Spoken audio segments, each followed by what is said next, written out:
الحمد لله نحمده ونستعينه ونستغفره ونؤمن به ونتوكل عليه ونعوذ بالله من شرور أنفسنا ومن سيئات أعمالنا من يهده الله سبحانه وتعالى فلا مضل له ومن يضلله فلا هادي له نشهد أن لا إله إلا الله وحده لا شريك له ونشهد أن سيدنا ونبينا وحبيبنا وشفيعنا وكريمنا وسندنا وأولانا ومولانا وهادينا وطبيب قلوبنا ونور أبصارنا وقرة أعيننا وراحة أرواحنا محمدا عبده ورسوله أرواحنا وأرواح آبائنا وأمهاتنا فداه صلى الله تبارك وتعالى عليه وعلى آله وأصحابه وأزواجه وأهل بيته وعترته وأنصاره وأصحاره وأشياعه وأتباعه وأحبابه ومحبيه وأمته وعلى كل من اتبعهم بإحسان إلى يوم الدين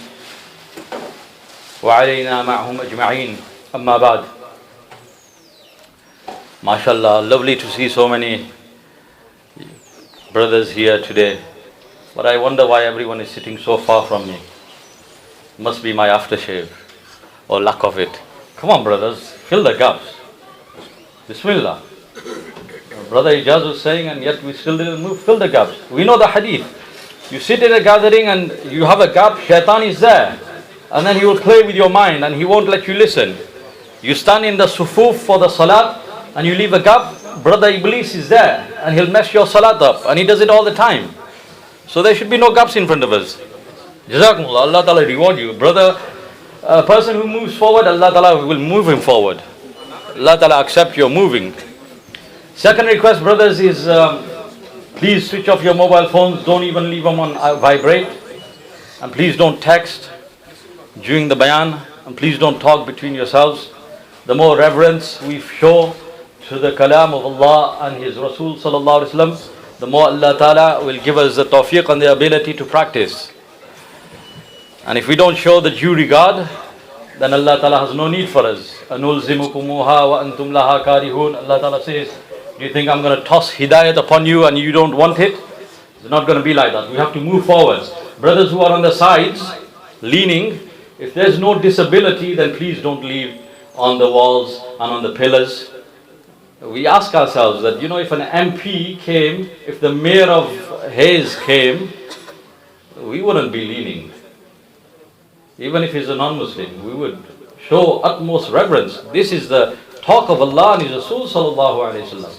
We should try to even sit in a tahiyyat position of salat for as long as we can. The more respect we show, the more Allah Ta'ala will give me and all of us the tawfiq and the ability to practice. Jazakumullah. The thing is, our problem is, we don't know our worth. There was an Imam Sahib, a scholar. He was doing imamat in a masjid. And every Friday he would prepare a beautiful lecture, but he was not engaging his audience. His audience was more worried and more interested in money and dunya and becoming millionaires. So he thought long and hard. He said, I'm putting all this effort in, I'm doing my muta'ala and I am researching the ahadith and the Quran ayats, and these guys, man, they're coming lastminute.com. Nobody's interested. So then he thought, I need a more hands-on approach. So he decided to do an interactive bayan. So that Friday, he stood up, he made an announcement in advance. He said, this Friday I've got something for you guys. So everyone make sure you come early. So people came early, because they're going to get something. Everyone's greedy, yeah? So he pulled out a 50-pound note. He sat on the mimbar, he pulled out a 50-pound crispy note. And he said, who wants this? Put your hands up. All the hands go up. Then he scrunches it up. He said, who wants it now? All the hands still go up. Then he tears it. Who wants it now? Still all the hands go up. Then he opens it, he spits in it. And he scrunches it up. He said, who wants it now? Everyone, still hands up. He throws it down. Who wants it now? Still everyone wants it. He said, but it's not crispy anymore. It's scrunched up. It's got spit in it. It's torn. It's thrown down. It's downtrodden. You still want it? He said, yeah. He said, why? He said, because it's got a value. He said, exactly. That's what I've been trying to tell you all this time. that a Muslim is always valuable, no matter where he is, no matter who he is, no matter which situation he finds himself in, no matter how much he pollutes his inner soul due to various nefarious and illicit acts and sins, he is still a jewel. A mu'min is a jewel, and we are all jewels. But our problem is, we're diamonds in the rough, we're diamonds in the gutter. And we have not understood our own worth. The Urdu poet, he says, Kuch kadar tune apni na jani, ye kam nigahi ye besuwadi. You have not understood. You and I should know. If somebody asks us who's the richest man in the world, and who's the most fortunate person in the world, we shouldn't mention other people's name. We should say, I am. You and I, Muslims and Muslimas, are the most fortunate people on earth, and we're the richest people alive. Why? Because we have the greatest treasure, the greatest wealth of Iman and Islam. La ilaha illallah Muhammadur Rasulullah. We believe in Allah and we obey Allah. We believe in Rasulullah sallallahu alaihi wasallam as the last and final messenger and as our guide, and we follow his ways. This is why we have the greatest treasure. But we have not understood. In the hadith it says, لا تقوم الساعة حتى يقال الله الله. As long as the word and the name of Allah is uttered on the earth, Allah Ta'ala will continue to run the system of the universe. Therefore you and I should know that if everyone disappears, if all the Muslims die, but I'm the last man standing, Allah Ta'ala will still continue to run the system of the universe. The sun will still shine, and the rains will still fall, and the winds will still blow, and the rivers will still flow, and the waves will still continue to crash on the shores, and the tides will recede and rise, and birds will fly. Everything will continue as long as there is one of us left on earth, and when that last person goes, Allah Ta'ala has no need for the world. Allah Ta'ala will destroy the universe. Therefore, you and I should know, oh Muslim, you should know, that when the sun rises in the morning, it doesn't rise for Mr. Tycoon, Mr. Millionaire, Mr. Billionaire, His Royal Highness, Her Royal Highness. The sun rises in the morning due to me and you. Why? Why are we so valuable? Because we have the greatest treasure in our hearts. We have La ilaha illallah Muhammadur Rasulullah. And today Muslims have not understood. And we're looking at other people and we're salivating. You know, the first Tablighi Jamaats that came to England and America from the Arab countries and from the subcontinent, they were poor people.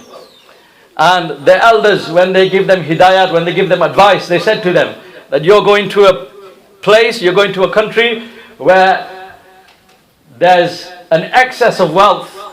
It's like wealth comes out of the taps. You'll see massive cars, wide roads, huge houses, mansions. He said, but when you go there, don't look at these things and salivate from your mouths and think, Cosme, man, that's so good. He's so lucky. I wish I was just like him or her. Don't look at their beauty. Don't look at their white skin. Don't look at their wealth. Don't look at their opulence and think, man, they're so fortunate. Don't salivate over them. Don't envy them for their dunya, for their material.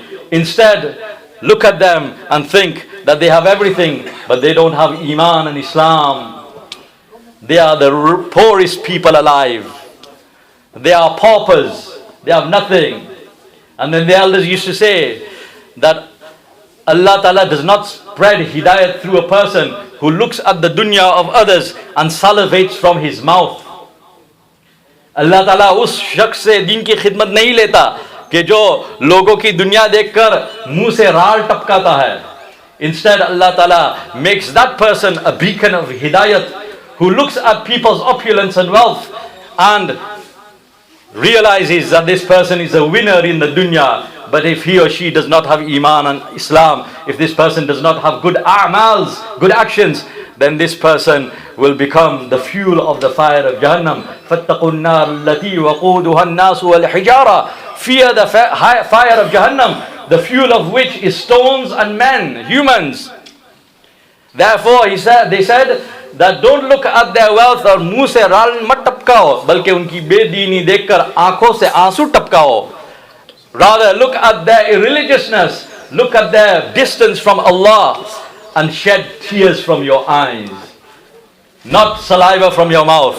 the Sahaba Kiram, the blessed companions of Rasulullah sallallahu alaihi wasallam, they went far and wide to spread the deen of Allah subhanahu wa ta'ala. They went into the Roman Empire. Allahu Akbar. Roman Empire, those guys really lived it. You know, they really, when you read their history, those guys knew how to rule. And Allah Ta'ala gave them so much. And the Persians, Allahu Akbar, centuries old empire they had. And the Sahaba Kiram went and they saw the gold crown of the Persian, the Khosrow, the Persian emperor. It was so heavy and it was crusted with jewels and emeralds and gems and made of pure gold, so heavy that a person it was physically impossible to lift it on the head. If somebody was to put it on your head, your skull would crush due to the weight. Your neck would break. Therefore, they had it hanging from the ceiling with gold chains. And the emperor used to come and sit on his gold throne under the crown. And it would look like he's wearing the crown, but he was just hanging. And the Sahaba Kiram, when they saw all this opulence, and when they saw this wealth, they did not salivate from their mouths. Instead, they cried from their eyes. They said, Ya Allah, these people have everything, but they don't have Iman and Islam. What is going to happen to these people? And so sincere were the Sahaba Kiram. In those days, when the booty came, the spoils of war, they were collected in the masjid. And in the masjid there was a pile of gold and silver and gems and diamonds and emeralds. And in the darkness of the night, the masjid was dark. And the Amir, the Mas'ul of the whole army, he was sitting in the masjid remembering Allah subhanahu wa ta'ala, reciting the Quran in the dead of the night. And then he heard some footsteps and a person came inside. And he flung something onto this pile. And the Amir Sahib, he went to look and he found that it was one of those crowns, like the one I've just described, worth billions. And this person, in the darkness of the night, he's covered his face and he's come and flung it onto the pile. And the Amir Sahib said to him, hey, stop. And he carried on walking. He said, I beseech you in the name of Allah, stop. So he stopped. He said, I'm only stopping because you're my Amir and you're commanding me. He said, who are you? He said, you don't need to know. He said, reveal your identity to me. He said, the Allah for whom I have done this action knows who I am. I don't need to tell you. And he walked off. Then he stopped again and he said, Amir Sahib, O Mas'ul, O my leader, if it was not for the fear of Allah in my heart, I would have never done this. I would have kept this crown for myself. Allah is my witness, I have not eaten for 3 days. Such was the fear of Allah in their hearts. Such superstars, such beautiful people. Why? Because they had made an effort on their Iman in their hearts. Today, we have knowledge. Today we have our masjids, we have our salat. But we have a weakness in our faith. And we do not even think it necessary to make an effort on our faith. If somebody says to us, make an effort on your salat, we don't understand.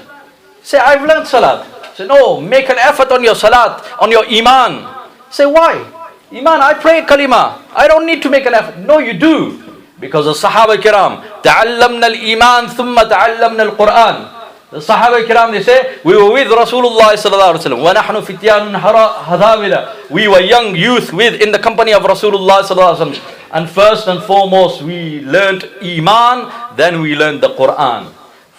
ثُمَّ تَعَلَّمْنَا الْقُرْآنَ فَازْدَدْنَا بِهِ إِيمَانًا. After that, after learning Iman, recognizing Allah, instilling the love of Allah in our hearts, talking about the qabr and the akhirat and the hereafter and the greatness of Allah and the beauty of Rasulullah sallallahu alaihi wasallam, our Iman increased. Then we read the Quran, then the Quran fortified our Iman. Today we don't understand.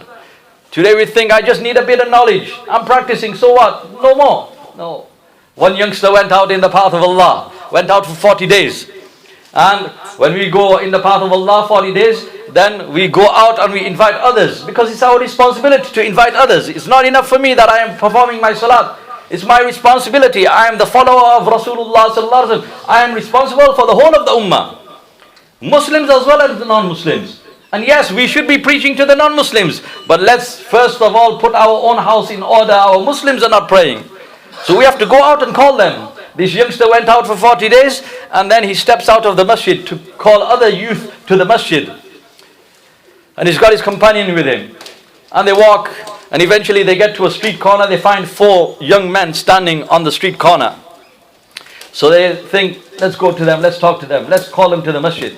And they had their funny haram haircuts against the sunnah of Rasulullah sallallahu alaihi wasallam. They were dressed in an un-Islamic manner. And this youngster, he felt pain in his heart that these guys, they've got so much ability, they've got strength, they've got youth, they've got intelligence, and they're wasting it on what? On some game, chasing a leather ball, and when they get to it, then you kick it away and chase it again. And then when you get to it, kick it away again.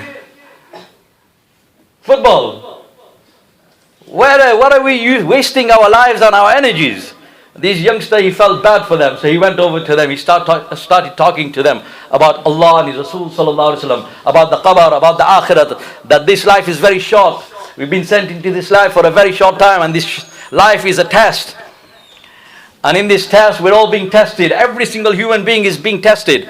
And then the exam will start. The test will be, we'll sit the paper in the grave. We will all be asked 3 questions. What is your religion? Who is your Lord? And what do you say about Muhammad sallallahu alaihi wasallam? Who is your guide? And it's not a given that everyone's Lord, every Muslim's Lord is Allah. Because Lord means someone or something that you sacrifice your sleep for, your energies for, your food for. You go all out for.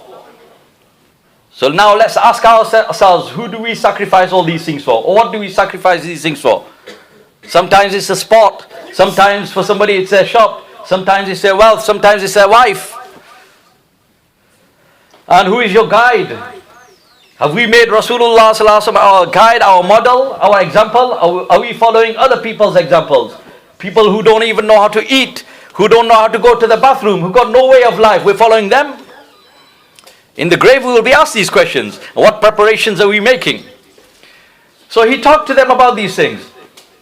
But these youngsters, when you start talking about deen, then it scrapes the ears. We don't want to hear. Because we're spiritually ill from inside.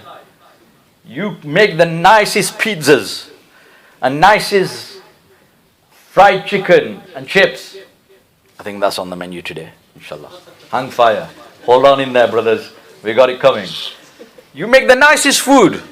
Peri peri masala, everything. And then you give it to a sick person. Sick person, he'll eat it and he'll say, it's bitter. It's horrible. And he'll roll over and he'll face the wall and he'll go to sleep. He won't eat it. You give him the sweetest halwa, sweetest sweet dish. He'll eat it. He'll say, it's like sandpaper. Horrible. Let's spit it out. Is there anything wrong with the food? No. People will eat it until they puke up. It's delicious. Why is this guy finding it bitter? Why won't he eat it? Because the fault is in him. He is sick. We are spiritually sick. We can't listen to the talk of Allah and His Rasul sallallahu alaihi wasallam. We can't read the Quran. Ali radiallahu says that when I want to talk to Allah, I go Allahu Akbar and I start my salat. I'm talking to Allah. When I want Allah to talk to me and I want to listen to Allah, I recite the Quran. Allah is talking to me, I'm listening. How much do we find enjoyment in these things? We need to ask ourselves. So he starts talking to them. They're not interested. And especially when you got a group of youth and you try talking to them, it's very difficult. You got to single them out, get them on one-to-one, and then you can speak to them. So he's talking to them and they're like rolling their eyes, nudging each other, checking their phones. So he stops. Because he has heard from the scholars that the talk of deen, you can't toss upon somebody. If somebody is inattentive, change your approach. And if they're still not listening, then stop. Because the talk of deen can't be thrown at somebody who's not interested. So he realizes they're not interested. They're disrespecting it. So he stopped. He thought, let me leave them. They're not interested. But then he thought, man, these youngsters, they got so much ability. They're diamonds. The diamonds in the gutter. What can I do, Ya Allah? So he turns his attention to Allah. And he thinks, Ya Allah, inspire me. Let me say my words in a way that it appeals to them. So he focuses towards Allah, he closes his eyes for a bit. And then he opens his eyes and Allah Ta'ala inspires him. He looks at them. He thought, how can I grab their attention? How do you grab somebody's attention? When you talk about something that they like. A newly married guy, ask him about his honeymoon. Ask him about his wife and he'll talk for hours. A guy who's sitting, revving his engine, polishing the steering wheel. Talk to him about his car. He'll listen, he'll talk for England. So he looked at them. He thought, what are they into? And just by looking at them, he realized that these guys are gym boys. You know, gym boys, people who frequent the gym. Morning and evening, as many times as they can. And how could he tell that they were gym boys? Because gym boys, not all of them. And if there's any gym boys in this gathering, I'm your friend. Don't want to upset you guys. You are the wrong guys to upset. Some gym boys, what they do is when they start going to the gym and their muscles start protruding, when they start building the bulk, then they stop wearing their own t-shirts. And they start wearing their younger brother's t-shirts. 2 sizes too small. No offense to the gym boys, but it happens. So you could tell, you wear tighter t-shirts so it makes your chest look even bigger and your muscles are like popping out. So you could tell they're all gym boys. So he says to the first person, the person closest to him, he said, bro, he's now talking on their level, you see their language. He said, bro, how much do you bench? Those not familiar with that vocab, it means that how much do you lift on the bench? So he said, me, I do 60 kgs. So this youngster himself, who was speaking to them, he was a thin, scrawny guy. He wasn't muscular. So when this guy said 60 kgs, he was supposed to be like, whoa, Kasmir, bro, that's good. But instead, he was like, sniffled. Like he's not impressed. So he asked the second guy, he said, how much do you bench? So obviously, he's not going to say anything less than his buddy. So he said, I do 80 kgs. 4 sets of 20 of 80 kgs. So this person. Third guy, how much do you bench, bro? So I do 110 kgs. That's nothing. Huh? What do you mean nothing? Fourth guy, he asked him. He said, yeah, I usually do 110. But this morning I went to the gym. There was no one around. And I did 150 kgs. And all his friends said, hey, you liar. He said, no, Kasmi, I did. You weren't there. I was on my own, I did it. 150 kgs. So even then, this youngster, he said, that's nothing. So now he's got their attention. What do you mean nothing? How much can you bench? He's got their undivided attention. He said, me? Man, I'm not that muscular, but me, I lift something heavier than all of that put together. What? I do. And I do every single day. No, you don't. I do. And I do it when I'm half dead. When I'm half asleep. They said, what's that? He said, my duvet. They said, duvet, that's not heavy. He said, it is when the Fajr Azan is being called. Isn't it? We're all witness to that. All of a sudden when the Fajr Azan is being called, or when it's time for Salatul Tahajjud, in the dead of the night, you set your alarm clock, I want to wake up at 5 o'clock in the morning, perform rak'atayn, make some dua in front of Allah, because Allah descends to the first heaven, and Allah Ta'ala is calling out to us, anybody got a need, I'll fulfill your need. Anybody want forgiveness, I'll grant you forgiveness. Allahu Akbar. Allah the Mighty is coming down for us. We should be going to Him. He comes down every single day, not just in Ramadan, every single night. So you hear the hadith, you think, you're inspired, you think, I'm going to wake up, set the alarm clock, 5 o'clock is going off. All of a sudden, your duck feather filled extra light duvet becomes the heaviest thing in the world. Isn't it? So he said to them, it is at Fajr time. And they said, no, it's not. So he said, bro, did you lift it off yourself this morning? I had a late night. Second guy, did you? So, no, bro, I'm just a heavy sleep. I couldn't. Third guy, my alarm clock didn't go off. for the guy some excuse. He said, bro, see, I'm stronger than all of you put together. Then, now he's got their attention. He said, then he spoke about the Sahaba Kiram. He said the Sahaba Kiram were physically very strong because Allah Ta'ala commands us to look after our bodies. It's an amana. It's a trust. So they looked after their bodies. They ate well. They exercised. Hazrat Salma bin Aqwa radiyallahu ta'ala anhu was 13 years old. He's a minor. And yet he was so strong that he could outrun the fastest horse. And he used to say to Rasulullah sallallahu alaihi wasallam, Ya Rasulullah, you pick the horse, you pick the rider, and give him a head start, I'll beat him. And he was only a kid. Sahaba Kiram were superheroes. And they were strong physically.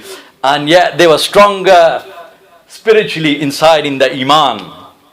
Due to which, Allahu Akbar, their story is now so far-fetched for us, it's hard to understand. One time I was doing bayan and I gave these stories, and one person popped up in front of me, sprung up, and he shouted, he said, where do you get these stories from? They're fairy tales. He scared me first. But then I had to put him in his place. I said, bro, it's all there in the kitabs. Hayatul Sahaba. Look at the lives of Sahaba Kiram. In the hadith, all this is documented. Uthman radiyallahu ta'ala anhu, in one night, in one rakat of his witr salat, every single night he used to complete the recitation of the whole of the Quran. Every single night. Hazrat Aisha radiyallahu ta'ala anha receives 100,000 silver coins, dirhams, 100,000 sackfuls, like we have sacks of rice and atta, flour in our house.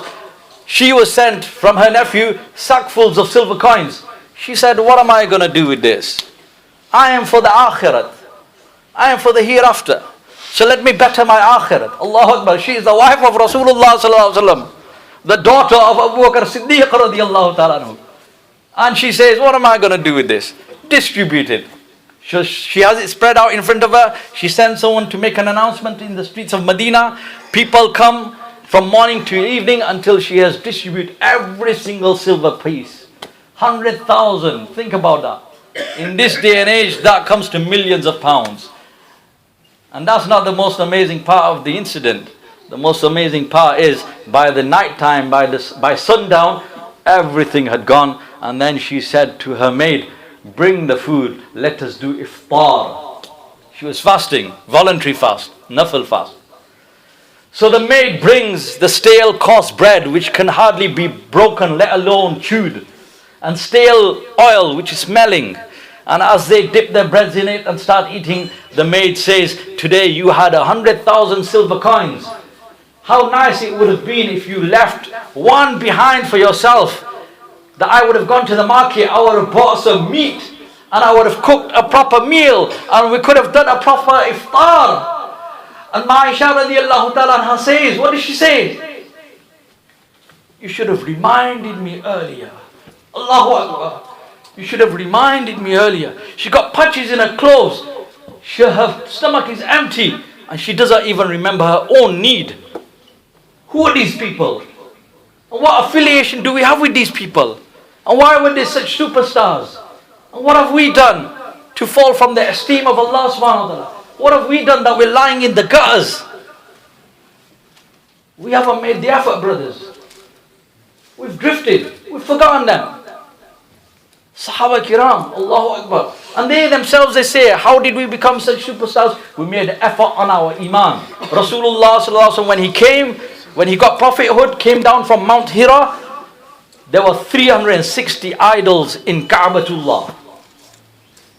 360 idols. Ibrahim alayhi salam could not tolerate idols being in the temple. And he went and smashed all of them except one. We know the story.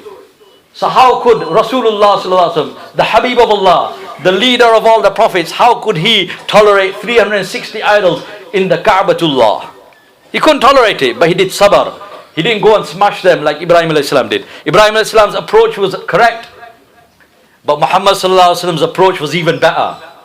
He didn't go and smash the idols in the Ka'batullah. Instead, he went and made effort on the hearts of the people, and he broke the idols which were in the hearts. And today, we all have idols in our hearts. whether we like it or not. We've got idols in our heart, idol of the degree, idol of wealth, idol of the wife, idol of football, idol of money, idol of the shop, idol of my job. You ask them, the child asks the mother, "Mother, who feeds me?" "I do." "Who feeds you?" "Your dad does." "Who feeds him?" "His boss does." "But who feeds him?" "His business does." All a lie. Allah Raziq. Allah is a feeder. And we have these idols in our hearts, and people don't like hearing that. But the elders give an example. The elders they say that if you made an idol of gold, pure gold, massive idol, and you put it, na'udhu billah, you put it in front of Muslims, and you said to the Muslims that bow down in front of this, give your time, give your energies, sacrifice your sleep and your food for this idol, and all your needs will be met, and you'll become successful. All of us, with one tongue, we will say, La hawla wa la quwwata illa billah. La ilaha illallah Muhammadur Rasulullah. We are muwahhideen, we believe in one Allah. We're not going to bow down. This is lifeless, this can't do anything. But if you take the same idol and you put it into a furnace and you melt it down and you make gold coins of that idol and you put the gold coins in front of Muslims, today's Muslim will tell you himself without you even prompting him that if I have this, I'll be successful. One of the scholars, he says, बुत के सामने sir नहीं झुकाया, पैसों के सामने दिल झुका दिया. In front of the idol you did not bow down your head, but in front of wealth you bowed your heart. And surrendering your heart to the dunya is worse than bowing down the head in front of an idol.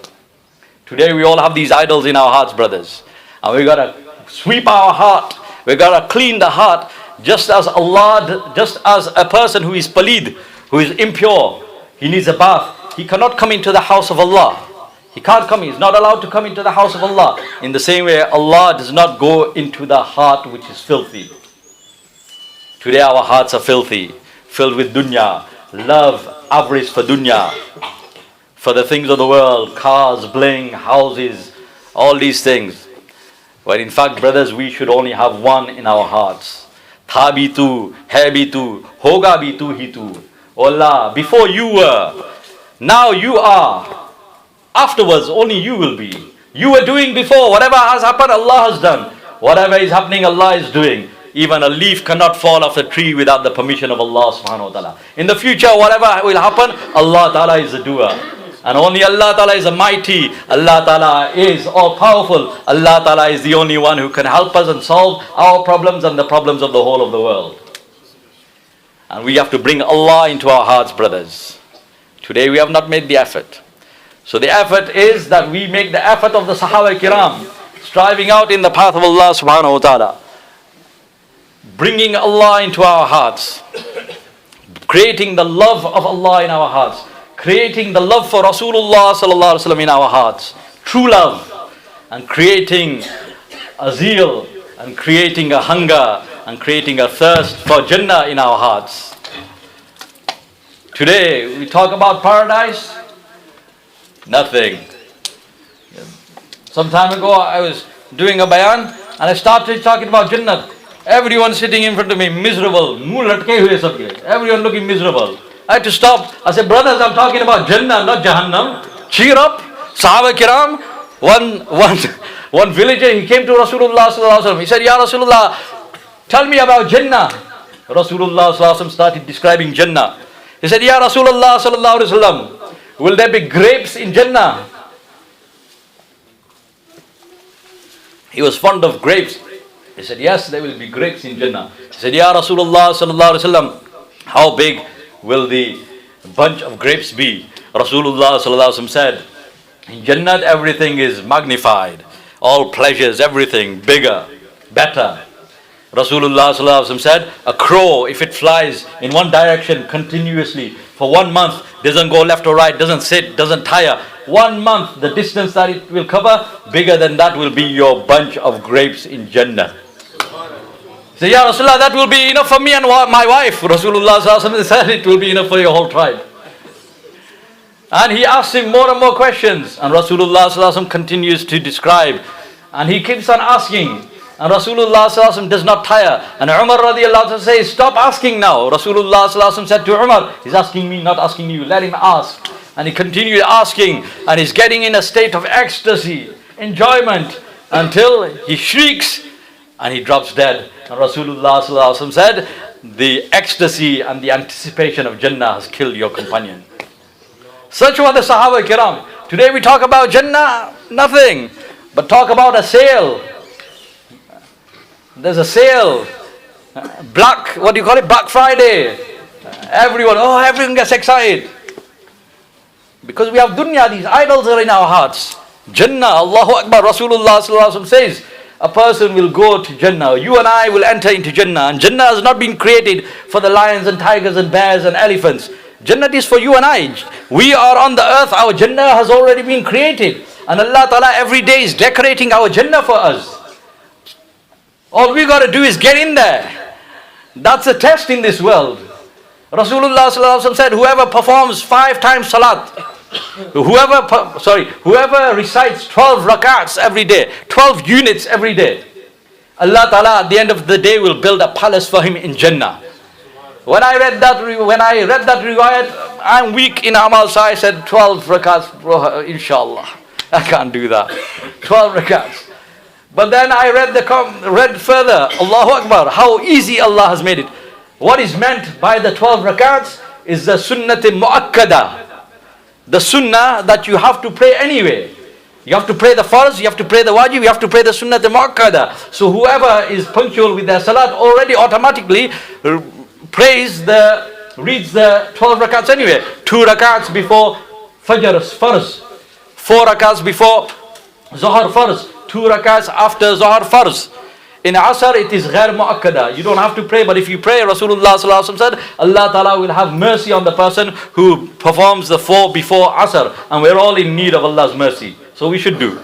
But 2 after Maghrib and 2 after Isha, 12 rakats, whoever performs these, then Allah Ta'ala will build a palace for him in Jannah. Every day we perform our salat. At the end of the day we should go to sleep with a smile on our faces, knowing that I'm the richest person alive and I'm the most fortunate person alive and I'm a diamond, and when I die I'm going to get these countless palaces because today Allah Ta'ala has built a palace for me in Jannah.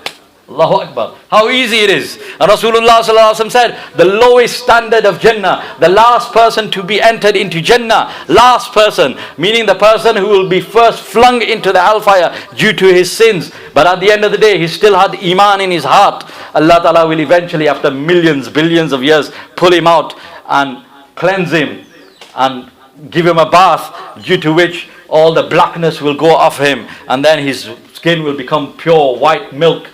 And then he will be entered into paradise, and Allah Ta'ala will say to him, he will say, Ya Allah, just give me a corner in Jannat, just a handspan in Jannat, I'll be okay. Allah Ta'ala will continue, and then Allah Ta'ala will say to him, how about if I give you a Jannah the size of this earth, the world that you live in? Ya Allah, why are you joking with me? Come on, you're Allah, you're great, you shouldn't be joking like that. Then Allah Ta'ala continues until Allah Ta'ala stops by saying, go into Jannah, I give you, O my sinful slave, I give you, O ex-inmate of Jahannam, I am so merciful, so generous, I give you a Jannah 10 times the size of this earth.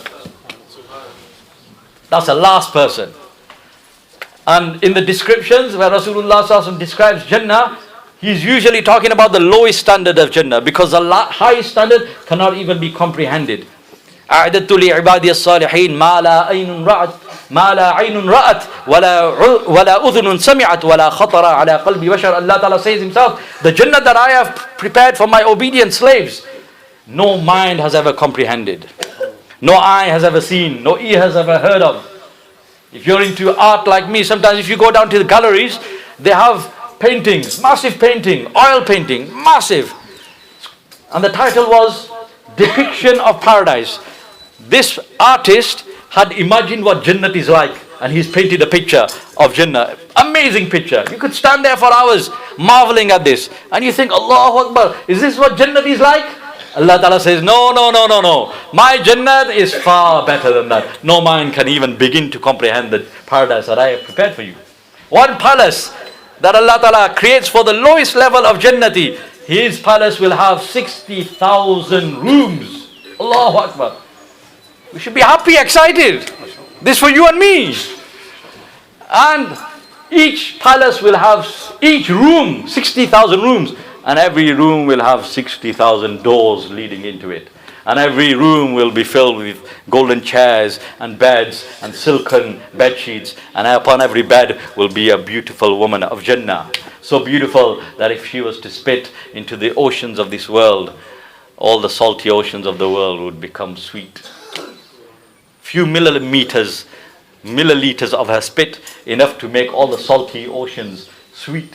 Imagine how much sweetness there must be in her mouth. Imagine how lucky that person is who gets to kiss her.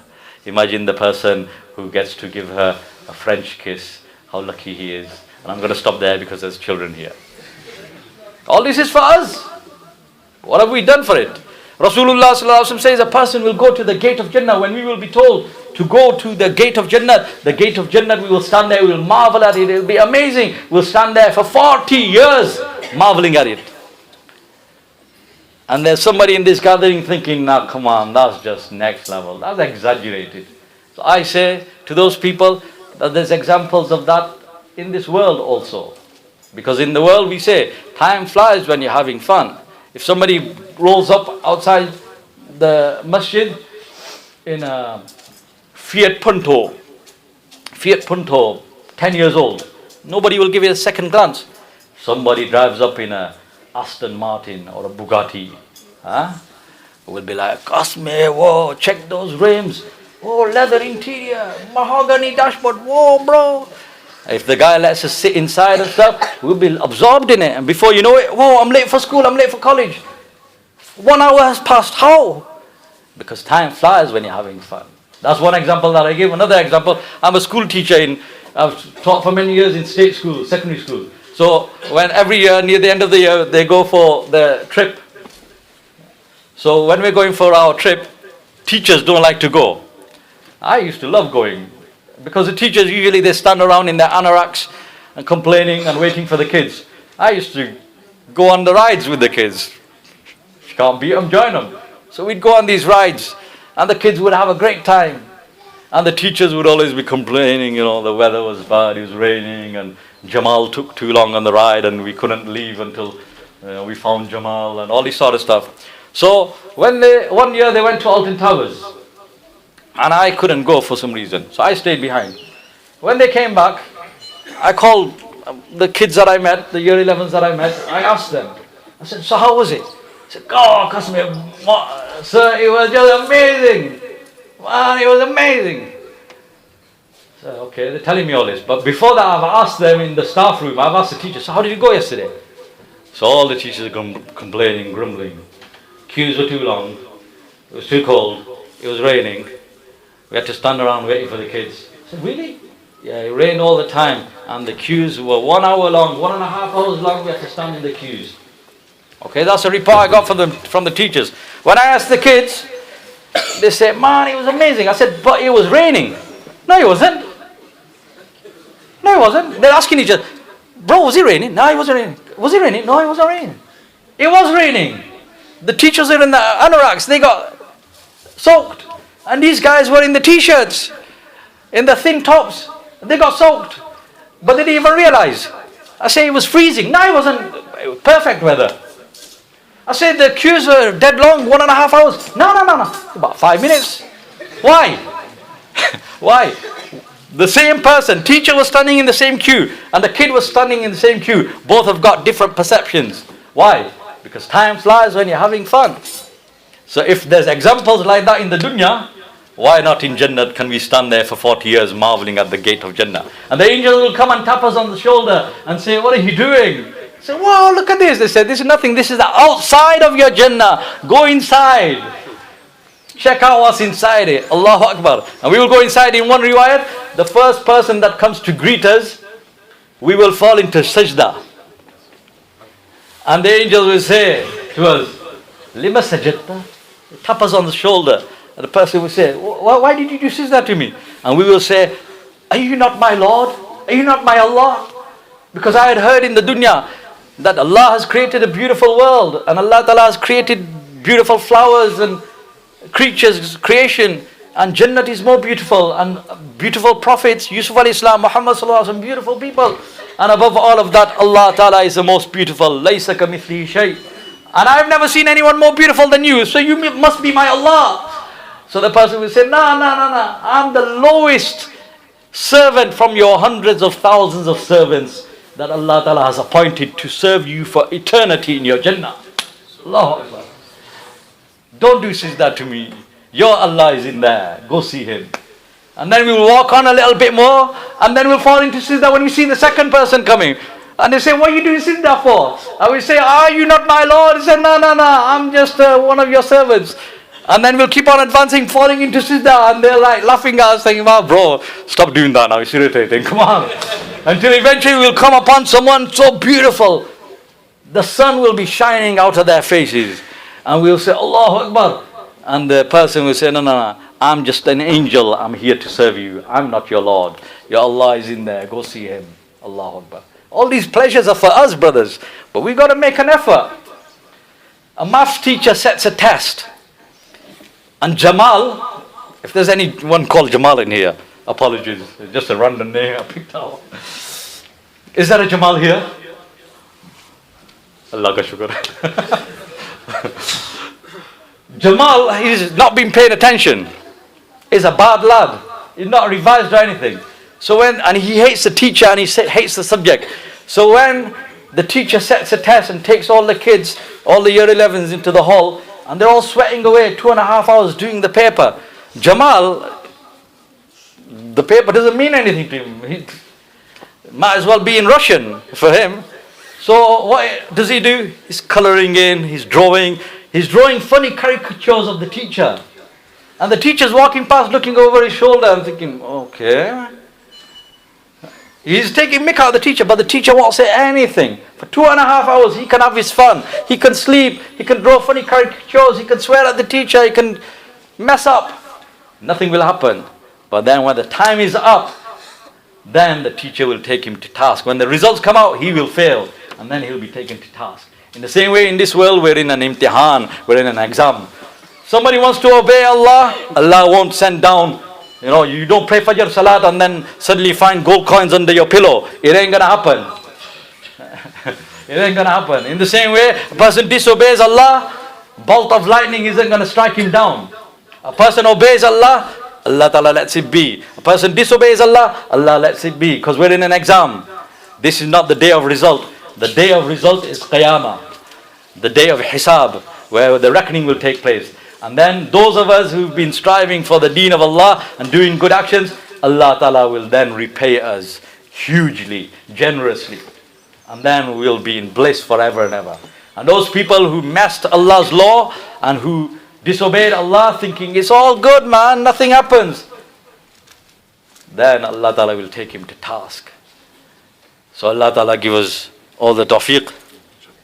I was going to go on till 9 o'clock. Sorry. So much more to say, but brothers, we hear the talks, but it's time for action. We can hear all the talks in the world, but one time I was in Jama with some Indonesian brothers. These Indonesian brothers, they were very, very eager. There was about 18 altogether. And we're going around, and the Amir in the Jamaat, they were very eager. They would come with their notepads and say, Amir Sahib, teach us. And there was only 1 or 2 of them who understood English. The others very little English. So the Amir Sahib would just refer them to me. They would come as a group to me. Come on, teach us. So then I'd sit with them and then I'd teach them a little bit. I'd say, no, more. They were very eager. So one day I was very tired and they came to me and said, come on. So no. And then I thought to myself, no, I'm going to have to teach them. They've come so far. They've spent so much money. So I'm going to have to. It's a responsibility. But I was very tired. I wasn't feeling well. So I said, okay, today I'm just going to give you 10 words. And it's an English lesson for you. You guys are trying to learn English. It's an English lesson as well. But it's a rule for your life. Inscribe it on your heart also. So write down. All of you write. So they sat in a row and I said, right, first word, if. I said, I'm going to give you 10 words, but they're not difficult to spell. These 10 words, each of these words is only 2 letters. I'm going to give you 10 very important 2-letter words. And make this the rule of your life. They wrote down, if it is to be, It is up to you? No, that's three letters. Me. If it is to be, it is up to me. If Islam is going to be revived, if Islam is going to spread, if people are going to come on to Deen, I shouldn't be looking at Ijaz Bhai and Molana Sahab and this and that. It's up to me. I've got to stand up. I've got to make the sacrifice. Every individual has to make the sacrifice himself. وَالَّذِينَ جَاهَدُوا فِينَا لَنَهْدِيَنَّهُمْ سُبُلَنَا. The person who makes sacrifices for the Deen of Allah subhanahu wa ta'ala sacrifices his comforts, his desires, his nice food, and he strives out for the Deen of Allah subhanahu wa ta'ala. He gives his holiday, he gives his time for Allah, just as we give it for football, and we give it for our shops, and our degrees, and our studies. Now is the opportunity. The Christmas holidays are coming up. Everyone has time off. Now we sacrifice this time to go out in the path of Allah subhanahu wa ta'ala, to learn the Deen of Allah. What will happen? We will leave our homes. I ask you brothers, I've been speaking for about 35 odd minutes, or maybe more. And yet, every person can testify that our iman is alive right now. We got a roaring furnace in our hearts. Why? Because we're all mu'mins. And we've been talking and we've been hearing the words of Allah and His Rasul sallallahu alaihi wasallam, and our iman has shot up. That's in about 40 minutes or so. Ask yourselves a question. If we went out in the path of Allah from here to South Hall or Slough or somewhere, and we stayed in a masjid for 3 days, and we continuously and constantly heard these talks and repeated these talks, if in 40 minutes our iman has shot up so much, imagine how alive our iman will be, and how the thermometer of our iman will shoot up if for 3 days we're confined to that environment and we're only talking about this and hearing this. Imagine how much our iman will rise. Imagine how much the iman will be reborn and revived in 10 days. Imagine in 40 days. Imagine if 4 months a brother cuts himself off from the dunya and only talking about qabr, akhirah, jannah, jahannam, Allah, Rasulullah sallallahu alaihi wasallam. Imagine how much of a superhero he will become. Imagine how charged his iman will become. And then for that person to lift off that duvet, and for him to lift himself out of the gutter, because we're all diamonds. Where I started from, we're all diamonds in the gutter. And in this gutter, if you want to clean a diamond, if you pour water on that diamond whilst it's in the gutter, what will happen? For a while, as the water hits it, the diamond will gleam and shine. But then, the effect will be gone. And in fact, the more you add to it, the darker and murkier it will get, and the deeper under it will go. We're all diamonds in the gutters. We all want to stay in our homes, in our local masjids, in our localities, and we want to become pious and our iman to rise. No, we got to take ourselves out of the gutter. Then we will really shine. We strive out, we go to another masjid, and we stay there for 3 days, and we spend time in the path of Allah. We sleep on the floor, we undergo some sacrifices, we still eat there, we get everything there, but we sacrifice our health, wealth and time for the deen of Allah, to learn the deen of Allah. And then we go out and we invite other youth to the masjid. Then we will see how our iman gets charged, and then we will find practicing upon the commandments of Allah subhanahu wa ta'ala so much easier. Why was it that Hazrat Uthman radiallahu ta'ala anhu, in 2 rakats, what I generally pray, Allah ta'ala forgive me, tabbat yada qul hu Allah, and then I think I've done something good. Uthman radiallahu ta'ala could recite the whole of the Quran. Why was that? Because his iman was supercharged, because he made the effort. Rasulullah sallallahu alaihi wasallam did not break the idols of Ka'batullah, he broke the idols of the heart. And this is our opportunity to break the idols of our heart by striving out in the path of Allah, to pull ourselves out of the gutters that we're in, and to shine like diamonds so that the whole world, we can become examples for the whole of the world. We can become good citizens of the country that we live in. We can become good subjects of the governments who rules over us, and we become good neighbors, good friends, good associates, good siblings, good sons for our parents, and good humans for the whole of humanity. And we can solve all of the world's problems, because only we have the solution. But unfortunately, we are hiding it from the world. So brothers, stand up and give your names, inshallah, to strive out in the path of Allah. Forgive me for taking so much of your time. MashaAllah. The delay now will be from you brothers. Inshallah, 4 months walking next year in the beginning, 45 days MashaAllah. Allah Ta'ala accept, Allah Ta'ala make it easy. Ji brother. Say Ameen, brothers. The youngsters especially, mashallah. Brother, the young one. MashaAllah. Allah accept you, MashaAllah. Allah make it easy. 3 days as well, inshallah. Next week, my dear brothers, holidays, come to the bank holidays, Friday, Saturday, Sunday. Brother Shamaki, mashallah. Allah accept you, Allah Ta'ala make it easy. Allah Ta'ala accept your youth for the service of His deen. Ameen. Say Ameen, brothers. Don't be stingy with the Ameen. That ain't gonna cost you anything. Come on, brothers. Abdul Rahman, mashallah. Allah accept. Ameen. Make it easy. 3 days, inshallah. Allah accept. Ameen. Ji, brothers, mashallah, especially the youngsters, inshallah, to get a taster. There's 3 days next week, mashallah. Friday is bank holiday, Monday is bank holiday. We spend 3 days in the path of Allah, Friday, Saturday, Sunday, inshallah. Wasi Muhammad, mashallah. Allah accept, Allah make it easy. Allah accept this youth, my dear brothers. Mashallah. Ji, Come, brothers. brother MashaAllah. Khalid. Allah accept, inshallah. Abdul Qadir, mashallah, Allah accept.